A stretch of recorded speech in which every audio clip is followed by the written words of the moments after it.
man, how do you guys create this unbelievable culture and cohesion to get you guys in the right frame of mind to represent the Lions?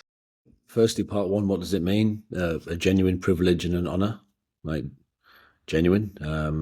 How many people would want to be in, get that opportunity? I guess I sort of timed my run in the England team well. I was in there for 4 years. In the middle of it happened to be a Lions tour. Look, you do need a bit of luck. Some players will have massive international careers and they get injured at the wrong time or out of form, and they don't go. So yeah, huge privilege, huge honour. Everybody wants to play and everybody wants to win. So players want to play and players want to win. And if they want to play and they want to win, they've got to work together.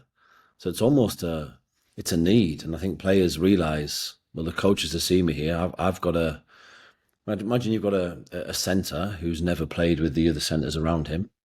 Well, he's got to quickly get cohesive with those blocks. Defensively, how they're going to work, how they're going to run off each other. Good day, everybody. Welcome to another episode to our Lessons from the Game podcast with my co-host, Ben Pegna. We have an unbelievable guest today, former England international and British and Irish Lions, as well as Newcastle, Leicester Tigers, Exeter Chiefs, and Melbourne's rugby player. Geoff Parling, brother, how are you doing? How's things going there in Australia? Hey, mate, good, nice early morning here. If I'm disrupted, it might be some kids getting up, but all good so far. No, also, Ben, how are you doing, man? You're looking handsome as always. Cheers, G. Thanks. Like looking in the mirror, yeah? Okay, awesome stuff. I'm super pumped about our conversation tonight. You know, Geoff, this podcast. It's all about the lessons from the game, what we have learned as players, and lots of respect for your career and also for you now as coach. And we really appreciate you taking the time to join us this morning. So when we start our podcast, we always start it off. Nice quick fire question. What lesson from the game have you learned as a rugby player that you can share with our aspiring young rugby players? Good question, mate. I think one lesson. I'd say you've got to put yourself as a player. You've got to be ready for the opportunity when it presents itself. So you don't know when the opportunity is going to present itself, or it might not. But why waste it if it does? So you've got to get yourself ready, whatever that is. So when the opportunity comes, you're ready to grasp and take it, because that could be your sliding door moment where everything comes from there. All right. That makes sense? Yeah, very good. We've been chatting about that quite a lot recently, talking about players that are frustrated when they're not playing, not getting selected. You got to prepare for that opportunity, and that's brilliant advice. So we want to kick off this podcast. Geoff, you've achieved some great things. You're a young coach, all right? You've transitioned nicely after your career as a rugby player. We'll be deep diving into some of those events, but I want to take this is the transformation of the Wallaby team that we saw end of year tour, which was unbelievable. Give us some insights into what you guys experienced and what would you contribute to that massive transformation of your team? Yeah, first thing, I do think there was a year of progression, and I think that was our aim, was to constantly build something, build some foundations with the fundamentals and the way we play and the way we work and the way we train. And I think as the year went on, our performances got better because you started to see the hard work from earlier coming through.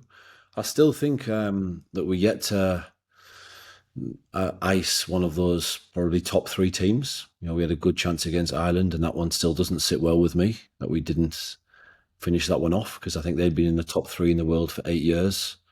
So it would have been a good chance to finish one of those top teams. But certainly I think the England game helped give the players some real belief that if we prepare like we know we can prepare, we'll probably put in a good performance and we can probably beat anyone on our day.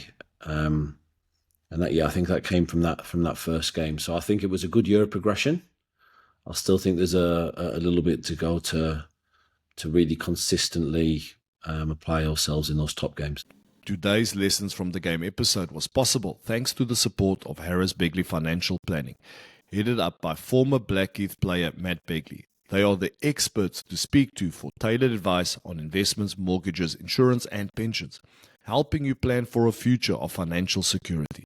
So when you think money, think Harris Begley, and head to www.harrisbegley.co.uk.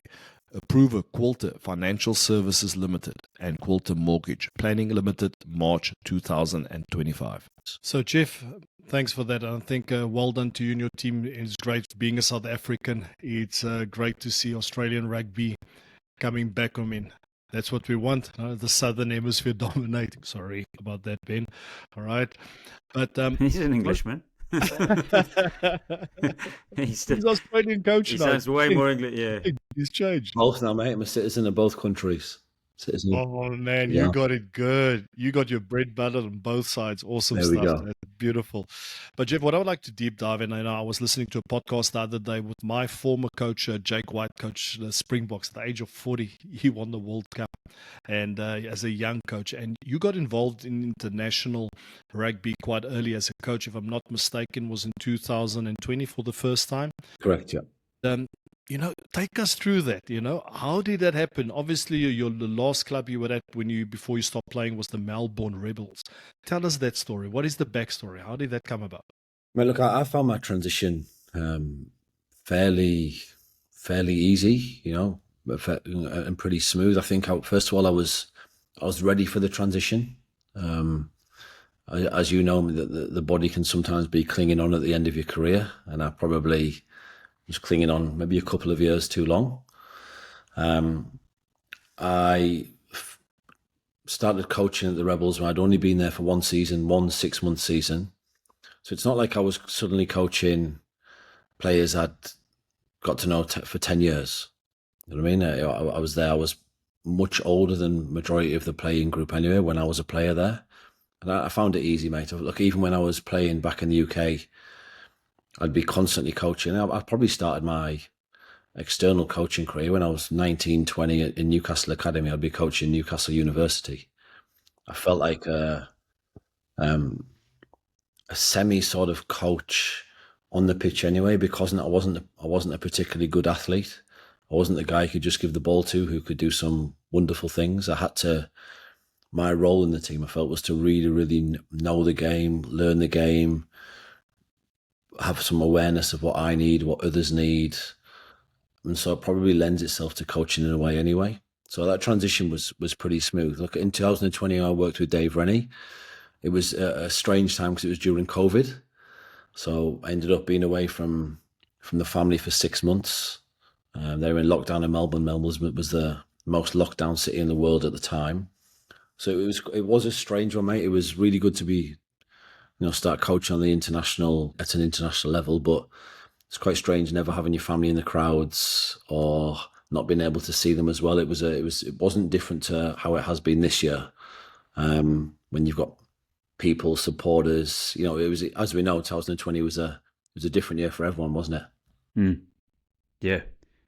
Geoff, that must have been a really hard experience. Is that probably one of the hardest, most challenging experiences of your career? Just being away from your family like that in isolation and trying to learn a new job in a new environment? Yeah, it was. Look, the job. I love what I do. I love coaching. I love seeing people get better, teams get better. People realise their potential, and that moment where it clicks for a player. But yeah, it was hard being away from the family, mate, especially when they're locked down. Look, I felt sorry for my son. He's got 2 sisters. He had a female dog. My wife. He's just surrounded by women everywhere. He's in lockdown. I'm like, geez, he needs some help here. My boy does. But yeah, my family, but they've always been really supportive of me. Like, my wife's always been really supportive now. Like, I think of her, as a coach, Gurthro, you speak about how can a player limit distractions off the field. When I played, I rarely had any distractions off the field. Okay. My wife, fully supportive, did everything on that side. I'm actually told, I was speaking a couple of weeks ago about experiences of the Lions tour. The only time I've ever felt like I've sacrificed anything to play the game really was when I went on the Lions tour in 2013, because my oldest daughter May was born when I was away. So when people would speak about all the sacrifices I've made because I've missed that night out with a mate or that holiday or that wedding, I never saw that as a sacrifice at all when I was playing. If I would flip it the other way. If I'd gone on those nights out with my mates, I was sacrificing the opportunity to be a professional rugby player.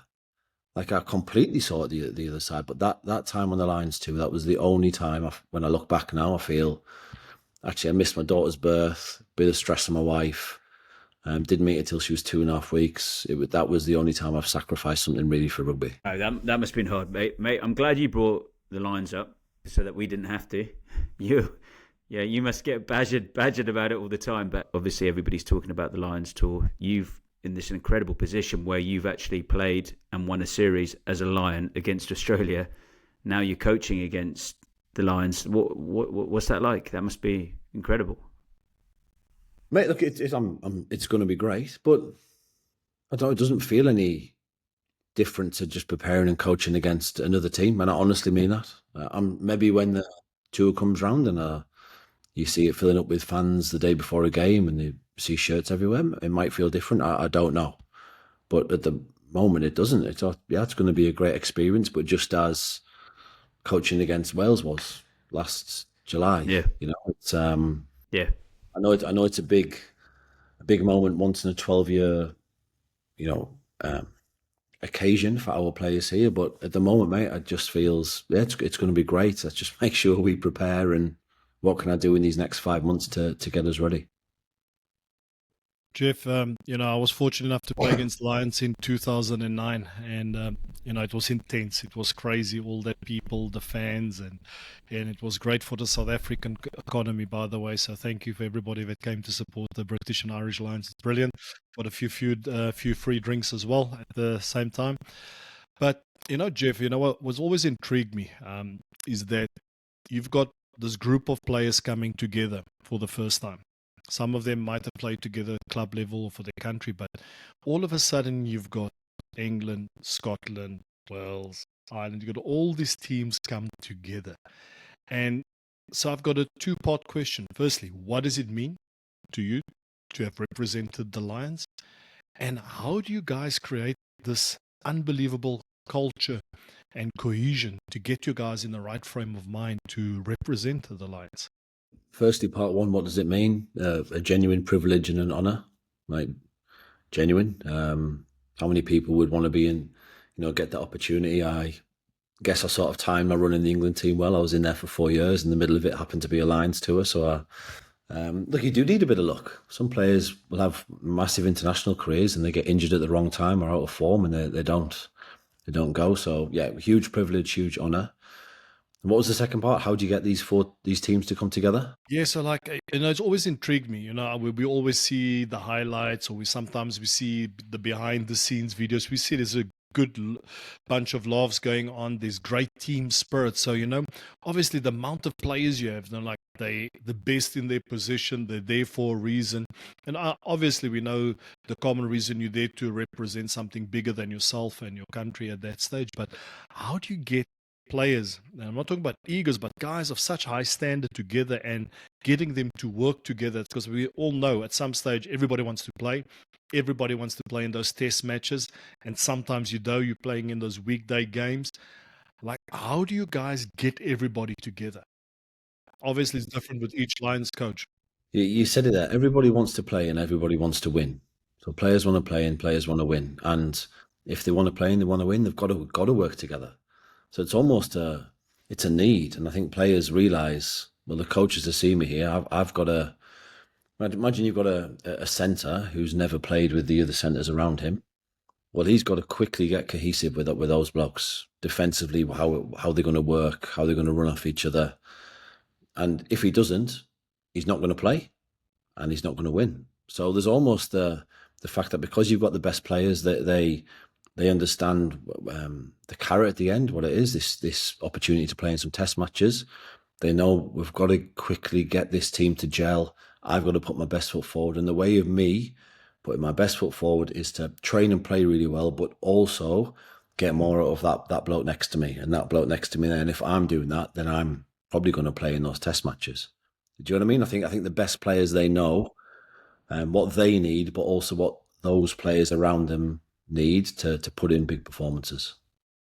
Geoff, you've ended up in Australia. You had a stint in Japan as well, I think, and you moved a couple of times in the UK. Did you always want to go overseas? Was that always on the agenda, or was it within you to want to move? And And I can't remember, mate, at the start of my career. I don't know. It was that long ago. Jeez.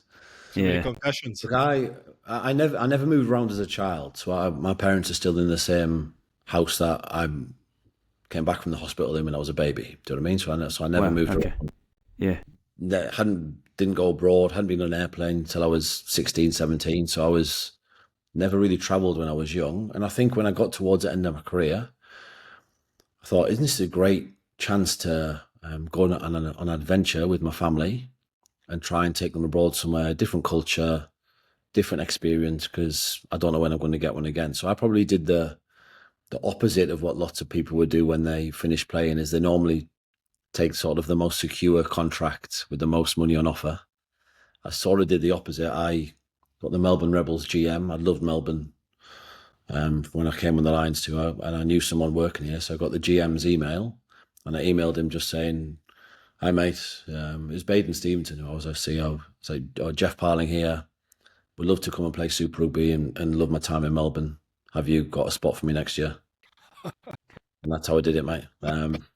Now, obviously, if you've got that, if someone comes to you saying they want to join you and come to join, they're probably not going to put the most financially rewarding contract on offer. Yeah. So the flip of it was that contract wasn't great, and I had some offers to stay in the UK. But I think I got to the point where this is the last chance to go on an adventure. Money's important, and there's no point anybody saying it's not, because money's really important. It gives you choice.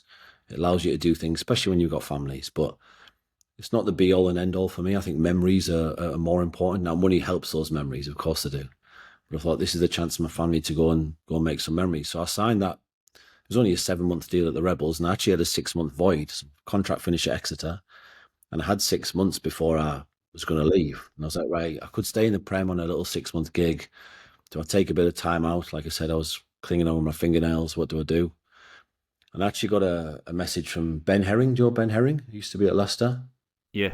Actually Yeah. lives in Steenkamp. So I saw him a couple of weeks ago. And he was coaching Japan at the time with Jamie Joseph. And Jamie Joseph's old team, Munakata Sanix Blues, they were looking for a lock. And he just messaged me saying, "Have you signed anything yet? No, would you be interested in coming here?" So yeah, we went. So I went to Japan for 6 months in between. So, that's how it happened. A great experience. Hard for my family when they're out there in Japan. Guthrie, have you played in Japan? No, unfortunately, never been to Japan. Still looking forward to get out Well, have there. you not, mate? Look, great country and wonderful experience. Some bits were hard. It was certainly hard for my wife there. To land with, what did we have at the time? 6-year-old, a 4-year-old, and a 3-month-old in a different country where you can't speak the language. Yeah, it was pretty hard for her, but still a great experience looking back, mate. And feel pretty lucky to have got that. And look, when I came, like I said, I signed this 7-month contract to come to Melbourne. I thought we'd honestly then go back to the UK. That was 7 years ago. So I've been here ever since. Geoff, you just spoke there where like you moved to Japan, and then after that, if I'm not mistaken, was Australia. Is that correct? Yeah, correct. And I think a lot of people don't understand the importance of having that support system. And in your case, your wife, what the family goes through, that period of adjustment. And a lot of people don't acknowledge it enough, what our wives and our partners do for us to be able to follow it. Can you tell us, especially when you went from Japan to Australia, what was the secret to adapting and adjusting with your kids away from, like, I know exactly, I can relate to when we moved to France. We have 3 children here, no support system. I actually just came back to Toulouse to help my missus. She couldn't go to work today because no one else. That's another story. I'm coaching in La Rochelle. But I think people don't get the strain it has on a family. You move away from your support system. You move away from your family. How do you guys cope with that? Yeah, I think it's easy for players and coaches and support staff in a way, isn't it? Because you walk into a building, there's lots of people there, similar age, like-minded people, all trying to achieve a goal and work towards it. So it's easy for us. It's much harder for families, much harder for families. The 2 things, whenever we've moved, that are so important for us are our home and school. They're the first 2 things my wife would try and would really good at get sorted. So where are you going to live? It's important for us to, if we're moving around, a home is important for us, a nice home or in a nice area. and quickly getting those schools sorted. Once you've got those two things, everything else can sort of flow. Do you know what I mean from that? But they're the two things, and my wife is very good and very, very prepared at getting those things ready. It's still hard. I remember we left, I can't remember which country it was, but I could tell, you suddenly picking up the kids, you've dropped them in the school for 6 months, and you pick them up again, put them in a different school. Geez, that's hard on the kids. But I also thought, right, they're young enough.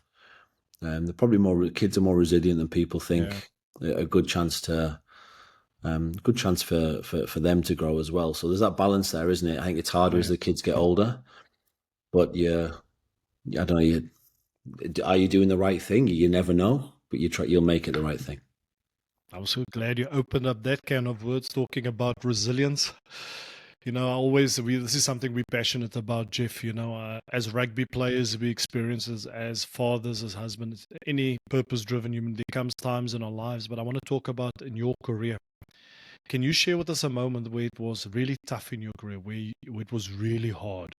Like, what was it, and how did you get through it? How did you manage? We're seeing a lot of pressure on rugby players today. Fortunately, when I was still playing, there wasn't Instagram. It just started out. Facebook was just starting out. I was just liking and catching up with mates. And today, you see clips go viral. If you stuff up on the field, you get humiliated publicly. It gets crazy. The pressure is completely different. But what can you share with our audience? A time in your career where it was really tough, where you felt you really needed that resilience, and how did you get through it? Okay, yeah, good question, mate. Right, I'll probably go three. I'll go in reverse chronological order. So first one, getting knocked out the World Cup. The first home team to get knocked out in the pool stage of the World Cup, home World Cup. Knew that was the end of my England career. I'd been told beforehand there was some young blokes coming through. Apparently there was this kid called Maro Itoje who was pretty good. They were going to bring him through. But yeah, getting knocked out the World Cup, hard, mate. Like you go and take the kids to school, and my mindset would be, geez, I'm seeing these random people I don't know. I've let them down. I've let them down. I've let him down. I've let her down. That's hard, mate. People don't realise how hard that is, and how after that World Cup you sort of wear the burden for a long time. So that's probably number one. Number two, at Leicester, I'd had some neck surgery. I toured actually Australia with England under Martin Johnson, just played in the A-team games. I needed a C5, C6 fusion in my neck. So I had that maybe in the summer. I was out for 5 months. Remember it well, came back on the 19th of November. We played Harlequins at home. I came on in the 50th minute, and then in the 51st minute, I went off and I'd blown my ACL, MCL, LCL, fractured my knee, my meniscus. So I played 1 minute that season. I actually remember I got on really well with the physio. She'd rehabbed me well through my neck injury. And we were under the stadium in Welford Road, amazing stadium. You're under it, old school. You can hear you can hear the crowd, all the noises. And she started crying in the physio room, and I just sent her out the room because that wasn't going to help me in that moment get better. It's not what my knee needed. I just needed to know, what am I going to do? I'm going to rest it. Do I need ice on it right now? Just come back to me with solutions. There's no point crying now. So in that moment, what did I need? That was a hard one. But then rehabbing that and being out for well over a year. And then I actually probably look back at a time in my career when I was at Newcastle, where I felt I wasn't becoming the player I wanted to be. I felt we weren't putting the performance as a team we wanted to be, and like, what can I do about it? So I think we finished the season on, say, a Saturday. The physical side of the game, how I trained, was important to me because I was genetically pretty poor there compared to most, I felt. So we finished on the Saturday, off-season started on the Monday, and on the Monday I'd organised through a housemate of mine I trained twice a day, Monday, Tuesday, Thursday, Friday, with a guy who was trained from America, did a lot for me in my career. And I just trained throughout the off season. I'd literally get up at 6, eat a steak for dinner, for breakfast with something else, train, come back, sleep, recover, go back and train, come back. And I just did that in the off season. And I actually look back at that time, maybe I did that for, I don't know, 8 weeks when everyone else was on holiday, has been one of the most rewarding times in my career, actually, when I would look back on it now. Okay, great. And I'm not going to let you off the hook that easily. You shared some of those moments, the World Cup 2015, but I think I want to focus more on the injury, because a lot of players. How did you get through the time? I've been out for 2 years, so I picked up 20 kgs. I lost my way. I've repeated the story over and over, but what process can you share with the audience that's listening or watching, that how you got through it? Because at the end of the day, you got back on the field, you achieved some great things, you're coaching at the highest level in World Rugby at the moment. What was your process? How did you get out of it? How did you get through that period? Yeah, okay. Firstly, Matt, I had a very good support network around me.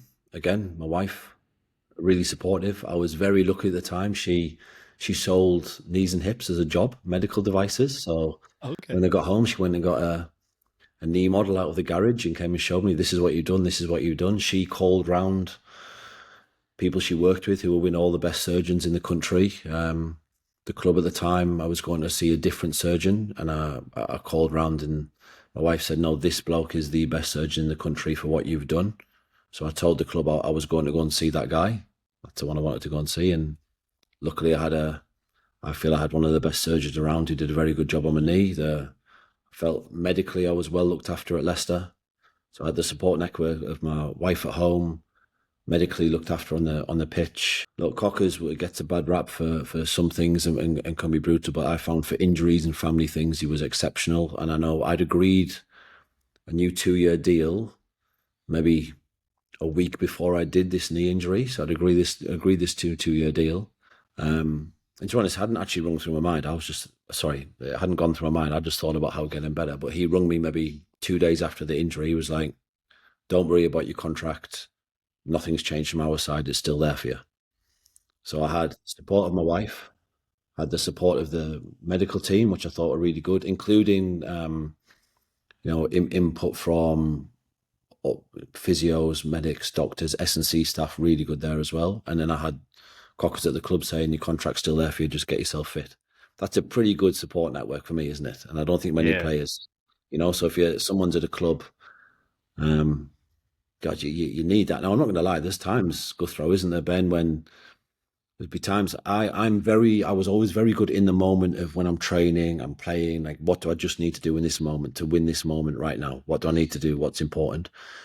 There were times when I'd get home and maybe I remember actually when the first time I went into the club after the operation, maybe 2 weeks afterwards, got to rest, and I literally just put my legs straight, and obviously they took a hamstring graft, and I re-tore a bit of my hamstring, and I felt like there's that film, isn't there, where who's it? Is it Morgan Freeman, like the Glass Man? He basically just gets, one bloke always gets injured, and one bloke always just gets stronger when he gets injured. And I thought, geez, am I just made of glass here? So there's times that are dark, of course, and the times when you get back on the pitch, my knee would constantly swell up for maybe 2 years afterwards. I'd have to get repeat fluid taken out, get some injections. But again, the support network around me, Alex Martin now, who is the head of performance at Bath, I had a great relationship at Leicester with him. He was like, this is what we're going to do for your knee. This is how you're going to, this is how you're going to condition. I wouldn't do any on-feet condition. I'd do everything on bikes for 2 years. Wouldn't do extra running. I was just well supported, mate. And look, my mindset was also, rugby meant a lot to me. I tried to not dwell on what had happened. I just wanted to think about, how do I win the next moment? What's important right now? There's a lot there, isn't there, Geoff? I mean, I've got so many questions because we get asked questions by players. We had one last week and we were talking about the support network. Actually, one of someone who'd re-injured something, they were just close to coming back, and then they had to, similar to what you just described, another setback, and mentally being able to deal with that. When I hear you talk, and when we've spoken before, and when I've heard you when you were a player, I always think what comes across, one of the things that comes across is your strength of character. And even when you said, okay, I'm going to go and see this surgeon, that's quite sort of, some people would say that's quite a bold thing to do. Did you always have that, do you think? And do you think that's an integral characteristic for a trait that, you see in a lot of players, having that courage of your convictions? Or is it about knowing who to listen to and being able to filter advice as well? Is that all part of it? And did you have that from a young age, or is that something you learned along the way? Yeah, I'm unsure, mate. But certainly, the reason when I did it, I said I want to see the surgeon is that I've got one career. I'm in charge. I'm in charge of that. I'm in charge of my career. No one else is. I need the support. I need the help. I need the challenge from coaches, the players, support staff, everything there. But I'm the one who is going to decide how well my career is going to go. Now, again, I believe in luck. I do. I do believe in luck. You need the opportunities to rise, but I wanted to be ready to take it.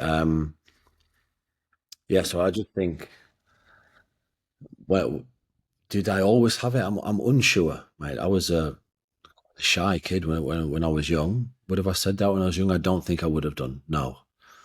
Maybe I just got to the point in my career, and it's probably when I was at Newcastle and I felt wasn't becoming the player I wanted to become. I needed something else, and I started looking externally. So throughout my career, I would, right, how can on days off at Exeter, I would go and see a bloke who would do some stretching on me. I remember going to see a gymnast once a week who would take me through some mobility routines because I was like made of wood, basically. Yeah. That's a great lesson. I mean, taking ownership of your own, your own destiny and your own processes, as you spoke about with the comeback, and setting those, those clear internal guidelines, I suppose, and giving yourself internal processes of, looking forward, forgetting what's in the past. There's some serious lessons in there. You know what? The other thing that intrigues me, and it's almost a bit like when you look at, say, in football, Frank Lampard, they reckon he developed this sort of amazing 360-degree vision because of his physical limitations. You were renowned as a really good, like, as you were saying, almost like another coach on the field. Do you feel like that's, those, maybe you talked about your genetic limitations. Do you think that just fast forwarded your ability to sort of analyse and study the game and developed you in that way? Definitely, because I had to if I wanted to play. Definitely, you get the odd unicorn, don't you? Where they're a physical freak who knows the game really well, works really hard, but mate, it definitely was because I had to. I remember being at Newcastle. I always remember the moment. No one at the time really did that much. When am I talking here? Over 20 years ago, did that much analysis on opposition. I remember watching London Irish, and this is when my love of analysis started. Watching London Irish's line out, and I can remember whenever they did a 3-1-3 setup on about the opposition 22, they'd always do the same move and win it in the same area. Okay, and this was 20 years ago. I remember it well, and so I got all players. I was only a fairly young kid at the time, but no one else did this analysis, and I said to us, right, we're going to be in this setup here. They will do this move, and I will come forward, and that will lift me, and I'll steal the ball, and it worked. And they did that exact move in the game. When I went forward and I stole the ball, it was at the Majeski Stadium on the 22. I was like, "Oh, this analysis stuff's maybe it can work here." And if I'm not going to be the bloke who's going to carry for 100 meters a game and go and get all these steals over the ball, all these poachers, well, maybe I can be the bloke that can make the team better by running the line out really well and understanding the game plan and making that bloke better and that bloke better. And that was probably where I started to develop that more and more. Right. On the Frank Lampard, mate, have you what's the book where it says that? There's a book. I don't know. Yeah, I don't know. It's and do you know what? I love it because I use the same term. Apparently, he was asked in a conference, why are you so good at scanning? Why did you look around? He's like, I don't know. And an old coach was there, and an old coach said it was because the only thing your dad used to say was on the sidelines was, Frank, take pictures, take pictures, take pictures. Yeah. That was him. Yeah. So that's a phrase I use with my players now. It's a phrase I will always use is, are you taking pictures in D, taking pictures in attack, taking pictures in the line out as to where the space is. I think it's so important. I've used it quite a lot down the years. I've got it in a presentation. I've got a really good clip of him before he receives the ball, and he scans, and he's got this 360-degree vision, and it's this skill acquisition theory of constraints in your perception action coupling and what and how you do things and how you develop based on what your limitations are. And I always thought with Frank, he wasn't the most athletic, and then I was at Chelsea at the same time that he was a player there, and it was incredible to, you just hear about his work ethic and how he developed this athleticism, like this box-to-box player. But as you just with yourself, he's developed, he's worked out what he's good at, and then just sort of amplified that so that he can fulfill a role within the team. And it, like yourself, he was pretty good at it, wasn't he? Not too bad, mate. One of the best, I'd say. Yeah, definitely. Geoff, what I would like to ask you is now, obviously, line-out's your forte when you started out coaching has evolved over the years. We are seeing less and less in the game where players have that ability to really run that line-out, being player-driven. Obviously, depends from team to team. But how can younger players or players develop, you've already shared some insight, develop that ability to become that strong leader, to be able to analyze your opposition, knowing what they're going to do, manipulating their defense, and also manipulating your own defense. So what advice would you give to young and upcoming players? They're starting to play professional rugby. What should they be doing to develop that skill set? Well, I always think of the why. So I'd always want a player to ask themselves why. Why are we doing this drill in training?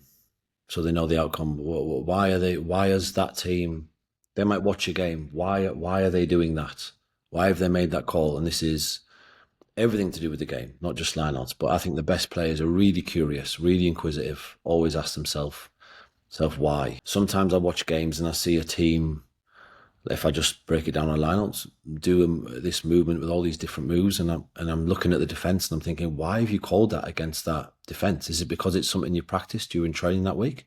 And there's a learning period for players. Of course there is. It takes time to understand why they're doing something, but it would be like doing a backs move of really intricate. It's got 13 beautiful passes.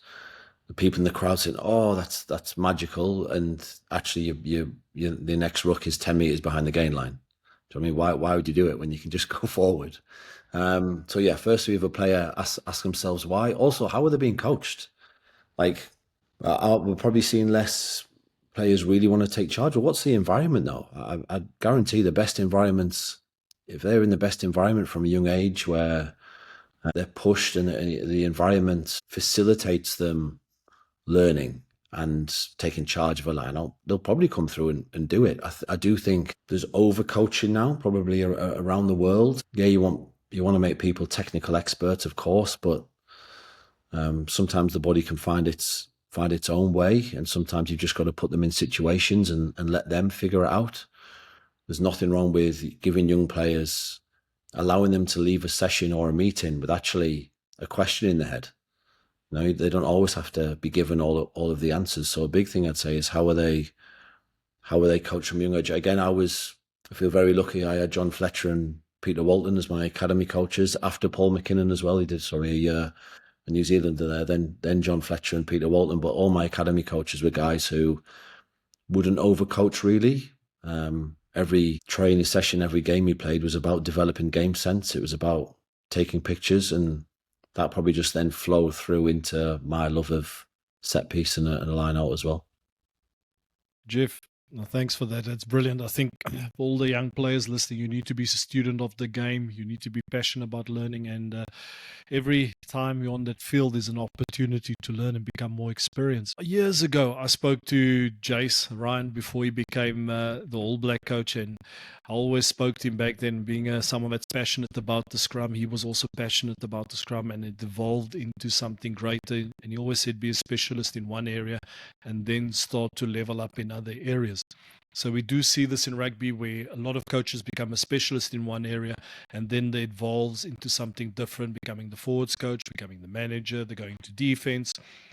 But for example, let's take myself for example. I'm a scrum coach, and it's something which I'm working on, developing my skill set, analyzing the lineouts, know why we're doing, why we want to do certain lineouts, how we want to defend. What advice can you give to coaches that want to develop that skill set in a lineout area? Probably just like a player to start with, be curious and inquisitive. So watch, learn, speak to people. Obviously, you might have your area of strength, which is a scrum, but you've got to learn alongside that as well. When I'm saying be curious, look, here's an example. When I was playing, being in Japan, I knew I wanted to get into coaching, but it's before I got a gig. I actually cold called Mike Cron. So I actually got Mike Cron's number off someone else. I'd never met him. I'd obviously played against the All Blacks, but never met him. I had to send him a text being like, "Hi, Mike, Geoff Parling here. Wanted to get in coach when I finish. Would like to pick your brain around some scrum stuff," because I knew scrum stuff it wasn't anywhere near as strong as my line-out knowledge. He came straight back. "I'll always help a young coach." So then for a couple of years after that, we'd have a couple of Zooms. When I played the Crusaders, I'd meet up with him and we'd chat. And look, it's come 360 now. I work with him at the Wallabies. So be curious, mate. Like, push the boundaries. That's awesome. Yeah, ask yourself why. And I found, in general, coaches, as long as they've got the time. There's obviously time constraints on everyone, but I'm sure Gurthro, if a young scrum coach said, Yeah. a young scrum coach came to you and said, "Oh, mate, can I just pick your brain for 15 minutes?" You'd help him. Oh, sure. People help each other, So, yeah, mate. So I know. Ask. You may as well at least. I love that. I love that boldness. It reminded me of something completely different. About me, Ben. Oh yeah, different type of boldness. yeah, Kojak. No, you know what it reminds me of? I saw this sales training. I was looking at this corporate stuff, and I was trying to learn some stuff from this corporate stuff, and I was just reminded of this training the other day because something came up, and it was, and this guy's approach was just like, how many times has someone said no to you today? And unless someone said no to you like 100 times today, then you've not asked some really, really hard questions, or you've not been bold. You've not gone out of there and. All someone can do is say no. Mike Cron could have just said no, but and even the other examples of, someone might just say no. And it's just, I love that boldness. And we've heard it from quite a few people recently. And it's just having that courage of your conviction. Sometimes it's a bit harder, but yeah, when we speak about and to aspiring young players, it's a good encouragement for them to just have the courage of their convictions. All they can do is say no. Do it in the right way. You've got to do it the right way. You've got to ask about someone first. You've got to learn about them. Like everything I heard about Mike Cron was he was a great bloke who would always help other coaches. So I knew that. Like you've got to do it. You've got to agree, mate. People say no, and you're in the same position as you are now. That's good. Great. Right, so I just want to change things up a little bit here. We're speaking a lot of serious things. Listen here, one of your teammates back in the day, right? Always making jokes, creating havoc. Who would that be? Oh, geez, mate. Too many. Mate, there's plenty of teams. Someone that stands out, this guy always. I'll go right back in the day because when after the Ireland test, I flew back to Newcastle to see some family for 5 days, and he was on the same flight as me and hadn't seen him in years. But Mike McCarthy, who was at Newcastle, went across to Ireland, played for Ireland, and now does a bit of commentating, a bit of commercial work. But yeah, he was somebody there without any doubt. So Mike McCarthy, mate, there's always players, and I think when you asked about the Lions earlier, team coming together, you need those personalities, mate. You need those guys who are a bit different. Exeter had plenty of them, without any doubt, had plenty of them. How important is that, Geoff, do you reckon, in that mix of when people talk about the cohesion of a team and all that type of stuff, and when, as a coach, how important is that because you spoke earlier about confidence, we've spoken before about cohesion, and also you mentioned with John Fletcher and people to not overcoaching and creating that environment.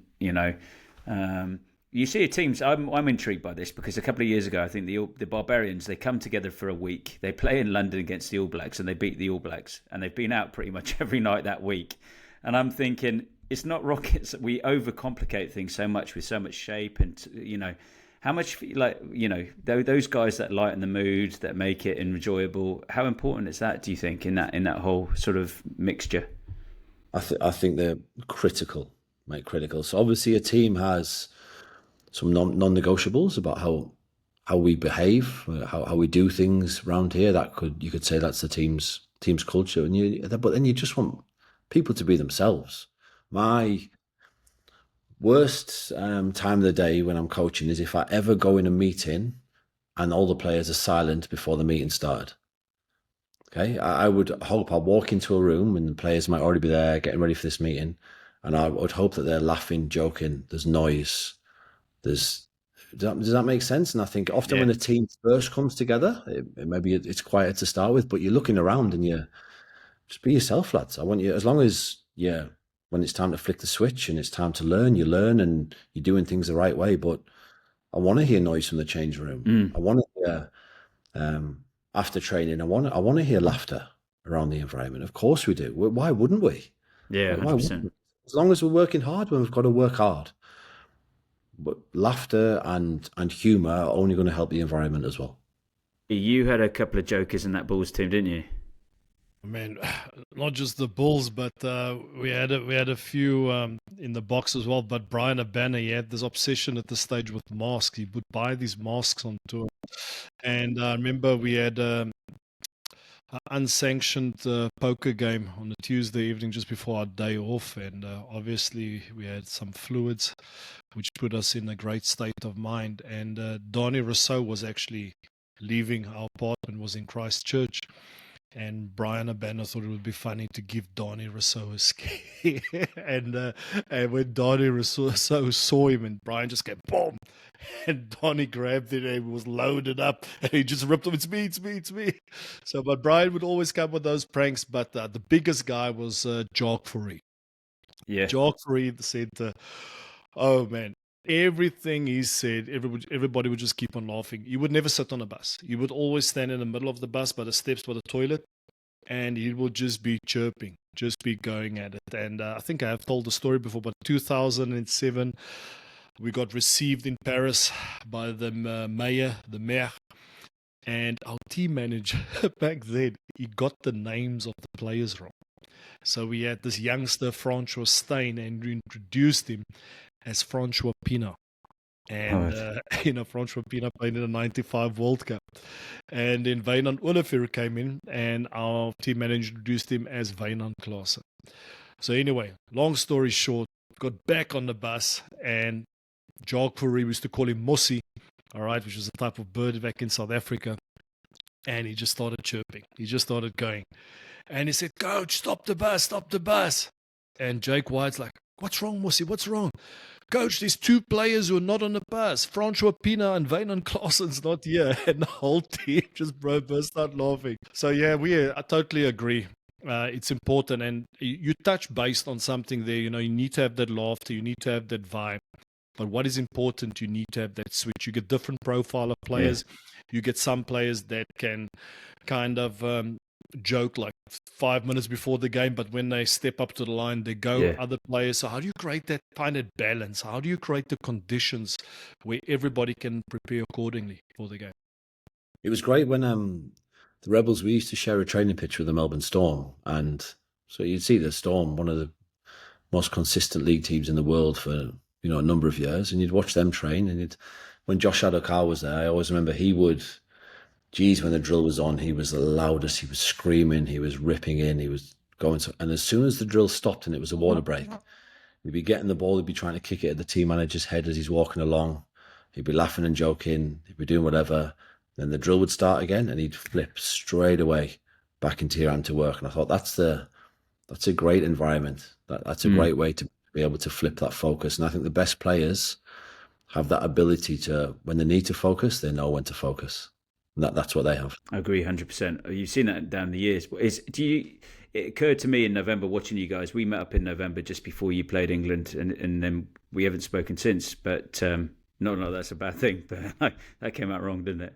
No, it looked like a team of guys enjoying themselves, and being able to express themselves and being able to just and you suddenly see the results. I think a bit of a weight off people's shoulders. I'm not saying there was a huge weight before, but it just seemed like they had a freedom to express themselves. Is that something do you think is intentional, or do you think that's just the environment, bits of the personalities of everybody in there, and that's just how they are?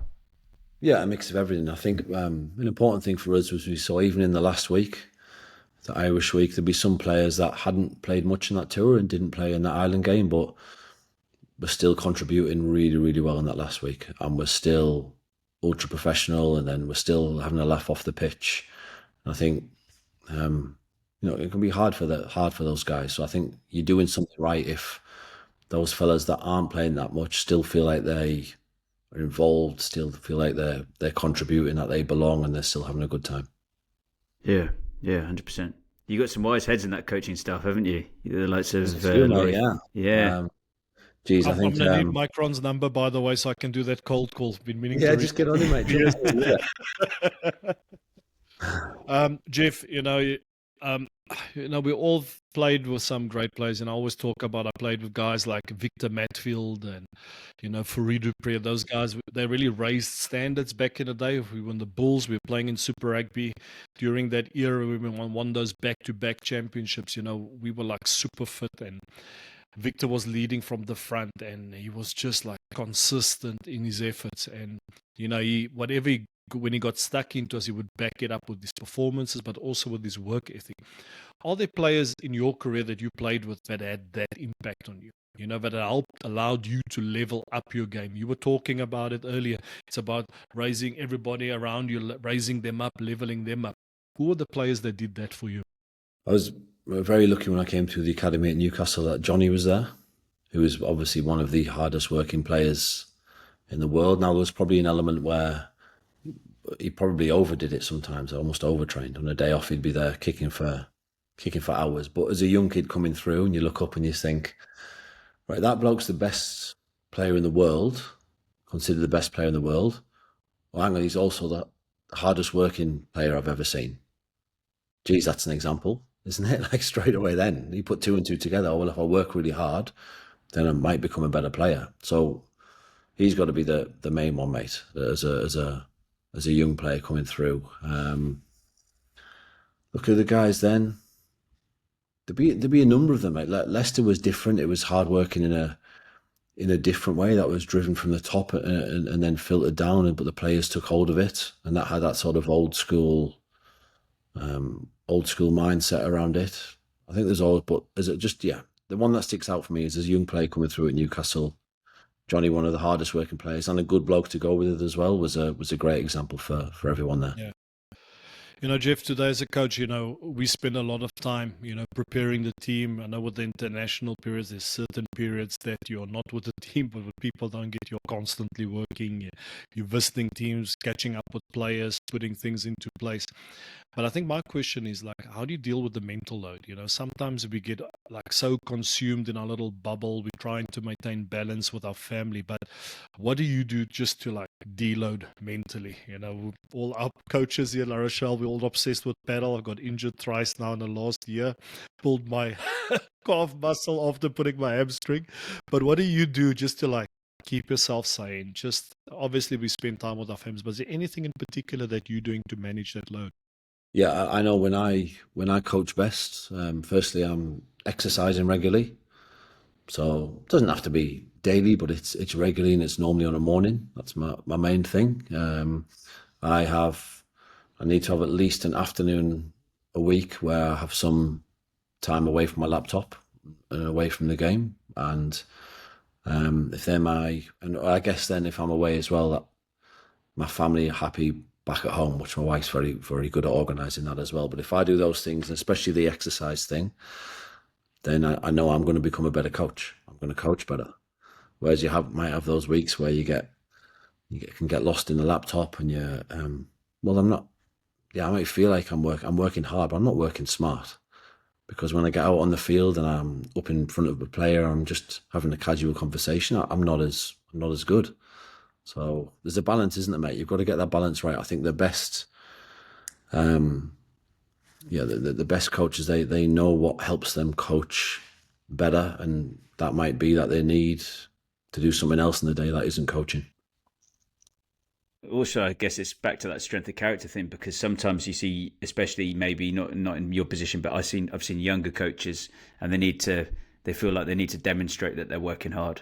I'm the last guy to leave, or I've analysed this and this and this, and I've done this and I've done this and I've done this and I've done this, and actually sometimes it's a sort of a depreciating returns, and everybody's just getting a bit more tired, a bit more inward thinking, overthinking stuff.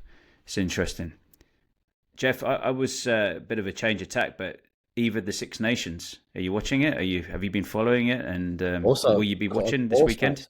Mate. Of course. Look, that's my main. I'll be analysing those games for a lot of those players will be here come July.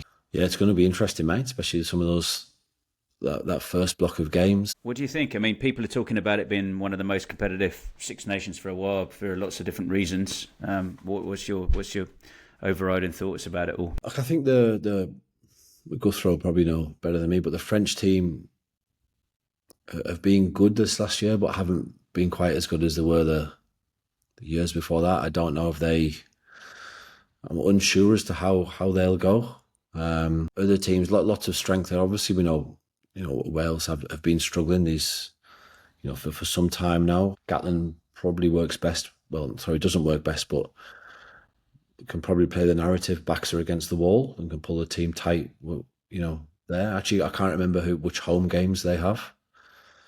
I mean, everyone will say, look, it's going to be a tight Six Nations, the best Six Nations. But I don't know. Let's just see when they start playing. But look, it's always going to be great. Is it? I heard that they're not doing another Netflix series on the Six Nations. Is that right? That's a shame.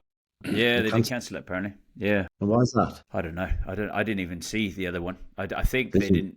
I don't think they got enough eyeballs on it, basically. And I think perhaps one of the criticisms I heard was that they just didn't go enough, revealing enough behind the scenes, and there wasn't really proper access and something that people really want to see. Rugby needs to change. I think we need to change. Springboks weren't in it.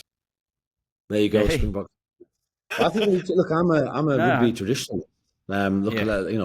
Leicester was my main club. I'm an old school traditionalist, but geez, we've got to change. It's a different audience. We've got to get some new eyes on the game. Like, how many people started getting into F1 through Drive to Survive? Myself, loads of other people I know. What's the Drive to Survive documentary? You got it went deep into personalities, clashes, high performance. It was a great documentary. We've got to do something like that in rugby. We can't keep doing the same thing. Yeah, I personally feel like France do that a lot better. They have superstars. When I watch it, I'm excited by even just from how they express themselves on the field, let alone the off-field stuff or behind-the-scenes stuff. That's probably. Gee, what are you thinking there? Can you imagine the behind the scenes with G in La Rochelle for a week? There'll be a lot of bagels, a lot of croissants. Oh, man, it's a quite a different environment. It will definitely be interesting. We got some characters in our team. You got some great guys like Winnie Antonio. You got Will as well, and you got Rog. He brings a lot of energy. He gets pumped up. You can really see he's obsessed with rugby, and that's great. So no, I think I definitely agree with you in that sense, Geoff. I think if we want to make a show like at work, you need to give people a bit deeper insights, what's really happening, and that's what we're so trying to aspire to with this podcast. We're still in the early stages. We're learning with every single podcast, seeing what we can do better, not just having the classic interview style, but trying to get those stories out, trying to get those lessons out, taking away all the different layers. And, that's the goal, what we're trying. That's what people want to see. People at the end of the day also just want to see that we're all human beings, we just got a different job. We have different passions, but at the end of the day, we're all human beings. Right, Ben, we need to wrap this up. Boom. Okay. On the dot, though. Yeah, we're doing well. You need to wrap. You're going to take us home, brother? Take us home. Yes, of course. Yeah, Geoff, one final question. And what's it's in that back to the lessons of the game. What's the biggest rugby lesson that you have learned that you take into your everyday life or your life away from rugby? Jeez, mate, that's a big question. You could have warned me about that. It's a biggie, mate. We got you sandwiched you, mate. We got you right at the beginning. Warn you. He didn't do his homework. We did. We got you right at the beginning and then right at the end. A biggest lesson. Or a significant lesson. Yeah, I just think, and it might sound cliche, but just be a good bloke. Be a good person, because rugby's a small world, sport's a small world. Opportunities will probably open. The game will, not always, but the game can give back to you what you put in. It's a great game. All of us have met people through rugby, so just realise that what you put in, you might get out as well. That's awesome. Thanks, Geoff. It's brilliant. It's been good chatting with you. Brilliant. Thanks, fellas. No, thanks, Geoff. Thanks for taking the time for chatting with us. All of the best with your guys' preparation for the games coming up, and especially for the British and Irish Lions. And really great chatting to you, and good to see you again. And to all our viewers and everybody watching, listening, please, if you enjoyed the show, please share it with your friends, subscribe to our channel, and we'll be doing our best to help grow the show and get some amazing guests like Geoff Parling. Thanks for joining us. Cheers. Bye-bye. Cheers, guys.